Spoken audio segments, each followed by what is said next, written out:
Hi, this is Mark by Mark A. Foster, Ph.D. Welcome to another program. Today, I wanted to address the subject of being a revolutionary, or maybe more accurately, not being a revolutionary. When I was in the New Left, which I was beginning in 1968 when I was in seventh grade, of all things, the president of our New Left chapter was a really nice girl named Steffi Erickson. I have often wondered whatever happened to her. I know that most New Leftists eventually left the left because of the failures that we had. We promised too much and delivered too little. We really genuinely thought that we would bring about a revolution in the United States. Never happened. Never happened. For us to believe that was, in retrospect, unrealistic for all sorts of reasons. One is that we put our faith in the Democratic Party. That's what the New Left was.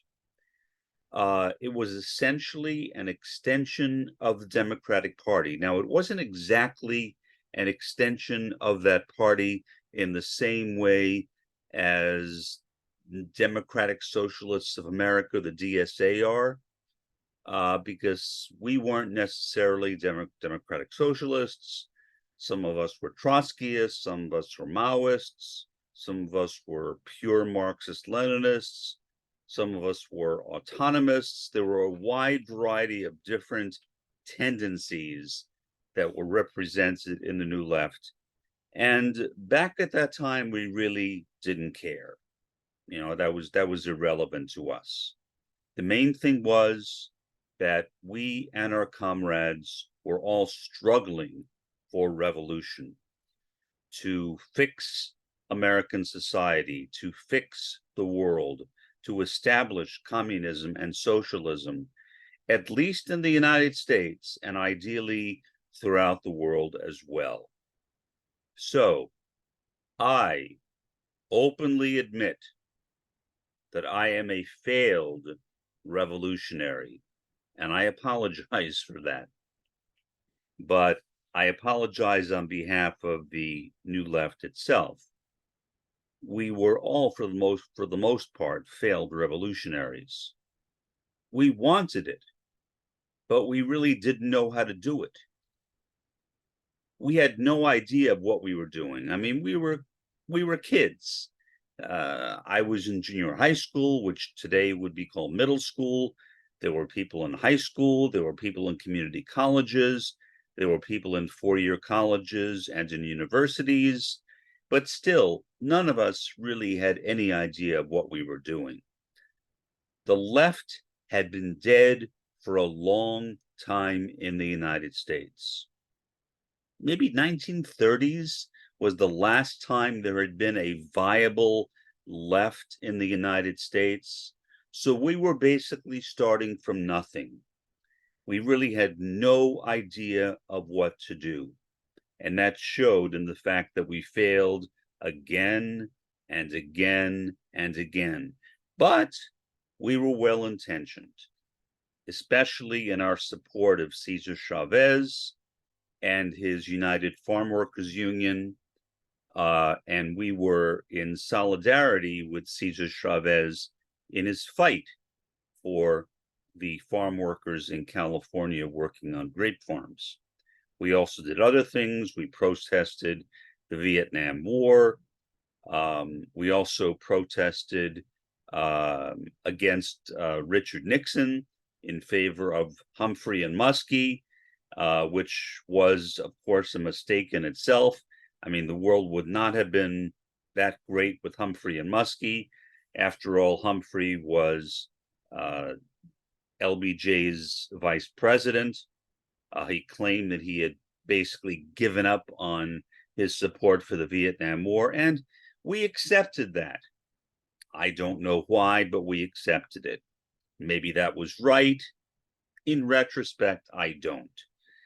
even if Humphrey and Muskie had been elected, would the world really have changed? Would the US in particular really have changed? I don't think so. So again, we were revolutionaries in our intention, but we were failures at being revolutionaries in reality. And so, what am I now? As a Maoist third worldist, I believe that revolution will need to start in the third world. Maybe start and end in the third world. The first world may be destroyed. The first world may not even be a part of the process. I don't know. I cannot predict the future, nor would I want to have that responsibility of predicting the future. So I have no idea if there will be a first world around then.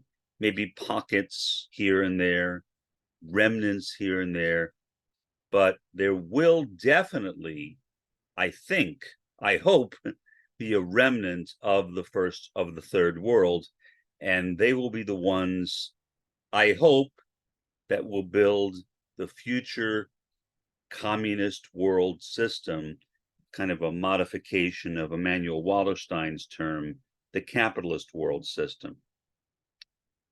But I still wish I could be.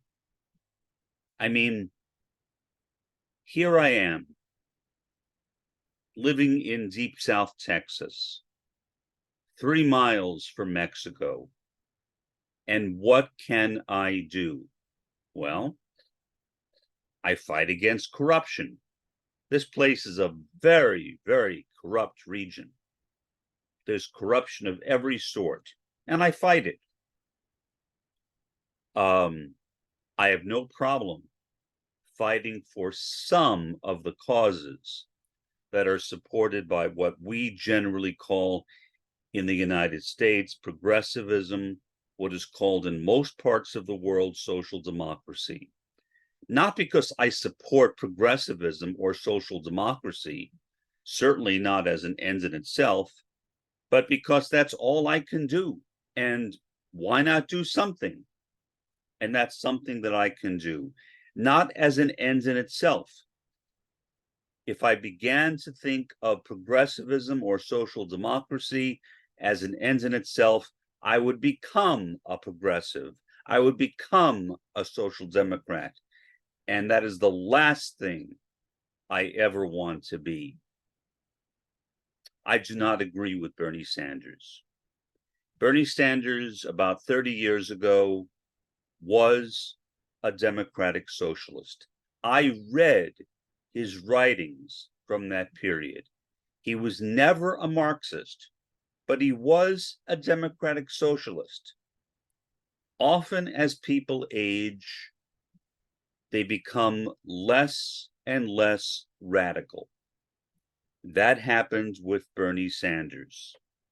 He became less and less radical. And so he went from being a democratic socialist, somebody who supported establishing socialism through democratic means, to somebody who was a social democrat, like Edward Bernstein, for example, who was the true father of social democracy, or what he called evolutionary socialism. He became one of the major enemies of Rosa Luxemburg. Rosa Luxemburg hated the work of Edward Bernstein and worked tirelessly against what Edward Bernstein was trying to do. And the fact that she saw him as a traitor, I see him as a traitor to the work of Karl Marx. He was a reformist. He felt that communism itself could be established through reform. No, that's not possible. Red Rosa Luxemburg recognized that and opposed it. And she was right. Unfortunately, at that time, there was no such thing as third worldism, at least not as far as I know. So she was a first worldist. But given the context in which she lived, born into a German-speaking family in Poland, naturalized as a German citizen later in her life, friends with Vladimir Lenin, struggling along with Vladimir Lenin for the establishment of communism. Although at times, admittedly, she did have some disagreements here and there with Lenin. But who is ever going to agree with another person on everything? I know I don't. That would show to me that I was lacking in some degree of critical thinking. How can one possibly ever, in real sincerity, ever truly agree with another person on everything? I don't see how that is conceivable. I cannot conceive of that at all. So yeah, Rosa and Vladimir Lenin did disagree from time to time, but Rosa was a brilliant woman. She had a Doctor of Law degree. We have a Doctor of Law degree here in the United States too. It is 2 degrees higher than the JD, the Juris Doctor degree. Most people don't know that. What we call now the Juris Doctor degree used to be called an LLB degree. It was a Bachelor of Law degree. You would get a bachelor's degree, then you would go to law school and get a second bachelor's degree, which was the LLB. Then they simply changed the name from LLB to JD, Juris Doctor. Now, did they change anything else about it? I don't know. I don't think they changed that much. At least from everything I read on the subject, it's essentially the same as the old LLB was. Rosa was 2 degrees higher than that. She was one of the most, if not the most, educated woman in Germany. She was a brilliant individual. And I believe that if third worldism existed in her time, she would have become a third worldist. Can I prove that? No, of course I can't prove that. It's just in my heart. Maybe it's my love for Red Rosa. Maybe. I do love her. And I do think that she would have made the right decision, but that opportunity did not exist for her. So, but Red Rosa was, in her mind, in her heart, a revolutionary. The Spartacus League that she helped found was a revolutionary organization. Now, was it successful? No. Was Rosa herself successful? No. She was actually assassinated. She was killed. She was hit over the head with a machete and then shot in the head, and her body was cast into a river in Germany. Sad for a wonderful woman like that to die under such tragic means. Her body was not found until months later. But at least to herself, she was a revolutionary of sorts. Now, I wish that I could consider myself a revolutionary. But living in the first world, what would I be a revolutionary for? I don't know. The best I think I can do is to work for the betterment of the world I am in, to spread the ideas of Maoism-Third Worldism to this country and to the world, so that when the first world is gone, at least from its position of domination, which it now enjoys. Not sure if enjoys is the right word for it, but whatever. Hopefully, the third world will take over, and they will be the ones to fight for a true communist or socialist revolution, leading to the establishment of a communist world system. But again, that's speculative.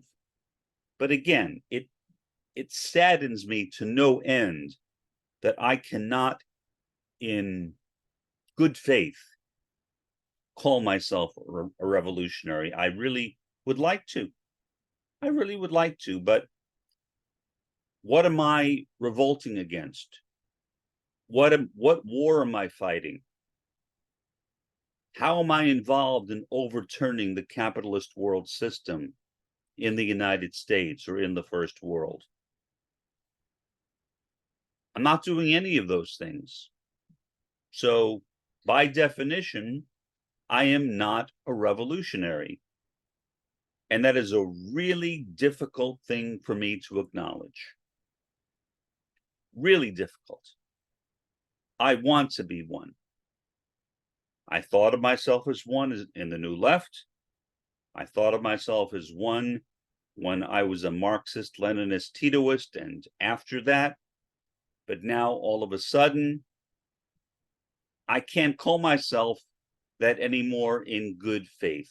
In all sincerity, it would make no sense for me to use that term. And so I have to content myself with being a Maoist-Third Worldist, and then explaining to people exactly what that means, and trying to encourage other people, maybe people who are now First Worldists, people who believe that somehow the First World will emerge from its darkness to establish communism or socialism, to realize that that assumption literally makes no sense. Just look at us. Look at the first world. Look at what we are doing. Look at how we are abusing, mistreating the third world. How can we do anything? I don't see it. Look at how Israel, a part of the first world, is treating Palestine, a part of the third world. Will Israel turn itself around? Will Israel somehow put in office somebody who was not Likud or another member of a right-wing party, maybe further to the right than Likud? It's not realistic. Likud is firmly entrenched in Israeli politics. It is highly unlikely that Likud will ever emerge from its position of dominance in Israel. And in the United States, no matter who gets elected next year, whether it is a Democrat, presumably Biden, but maybe not, or a Republican, again, presumably Trump, but again, maybe not, nothing will change either way. Look at the way Biden has been supporting Israel. He's not supporting Palestine. He's not sending money to Palestine to fortify their defenses against Israel, but he is sending money to Israel to strengthen its offensive operations against those poor, helpless Palestinians. So, what kind of revolutionary could I be? The answer that I have to deal with now as a Maoist third worldist is none. However much I would like to call myself a revolutionary, To do so would be extremely disingenuous. And I am an honest person. Most autistics, like myself, have the flaw, if you want to call it a flaw, of extreme honesty. We have a difficult time lying. Honesty is the easiest thing for us to do. When I have tried to lie, and I have tried to lie, especially as a little kid. All kids try to lie, I guess, to their parents. I was a lousy liar. I really, really, when I lied, it was obvious that I was lying. You know, I was not able to pull it off. So I have to be honest. I can't play games with people. I certainly don't want to play games with the people watching me now on YouTube. So in all honesty, I am not revolutionary. I would like to be, but I'm not, regrettably. This is Mark by Mark A. Foster, Ph.D. Have a pleasant day and an even better day tomorrow.